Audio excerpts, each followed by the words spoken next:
Vjerovatno svi mislimo da je prvi bukvar napisao Vuk Karadžić. Međutim, postoji i stariji bukvar od toga. Nastao čak 1597. godine. Upravo u ruci držim njegovo fototipsko izdanje, a vodim vas na mjesto gdje je taj bukvar i nastao. Ovo je manastir Gradište. Nalazi se poviše Buljarica, mjesto između Bare i Petrovca na moru. Podaci kažu da manastir datira još iz 1116. godine. Koliko je poznato, prvi srpski bukvar je upravo nastao ovde. Moj prethodnik, časni iguman ovog manastira, Stefan Davidović i Inok Sava, Dečanac, oni su taj bukvar pripremili i štampali ga u Veneciji. Bukvar i molitvoslov, to je zbornik molitava. Mi smo upravo sad izdali fototipsko izdanje. Dugo smo tragali za originalima, ali uz Božju pomoć i dobrih ljudi uspjeli smo to da nađemo.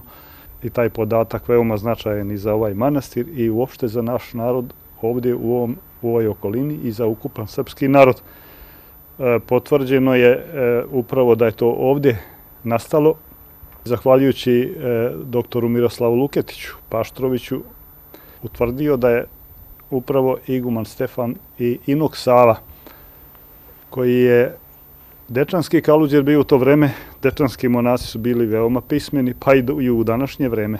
A manastir Gradište je bio metoh dečanskog manastira, pa su se zato ovdje i našli dečanski kaluđeri.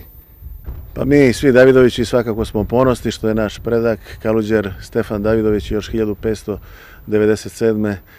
objavio ovaj bukvar, istina u Veneciji, ovo je u mojim rukama fototipsko izdanje, a porodica Davidović je i u ovom manastiru i u drugim našim crkvama imala 15 kaluđera i sveštenika i moj djed, paroh Kotorski, prota Dušan Davidović je posljednji od Davidovića, naravno nadamo se Bogu da će ih biti i još i u buduće, ali svakako u našoj porodici smo ponosni što je prilikom promocije ovog bukvara iz ruku mitropolita Amfilohija prvi primjerak primio upravo Stefan Davidović, mladić koji nastavlja i porodičnu tradiciju i nosi ime igumana Stefana.